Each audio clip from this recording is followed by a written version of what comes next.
আসসালামু আলাইকুম। আমার নাম সাফরিন তাইবা। আবৃত্তি করছি কবি কাজী নজরুল ইসলামের লিচুচোর কবিতাটি।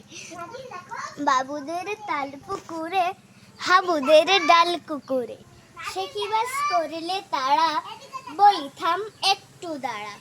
পুকুরের ওই কাছে না লিচুর এক গাছ আছে না, হোথা না আসতে গিয়ে একবার কাস্তে নিয়ে, গাছে গিয়ে যেই চড়েছি ছোট এক ডাল ধরেছি, ও বাবা মরাত করে পড়েছি সরাত জোরে, পড়বি পর মালির ঘাড়েই, সে ছিল গাছের আড়েই, বেটা ভাই বড় নচ্ছার, ধুমাধুম গোটা দুচ্চার, দিলে খুব কিলো ঘুষি, একদম জড়ছে ঠুসি, আমিও বাগিয়ে থাপড়, দে হাওয়া চাগিয়ে কাপড়, লাফিয়ে ডিঙনো দেয়াল, দেখি দেখি এক ভিটরে শেয়াল, আরে ধ্যাট, আরে ধ্যাট।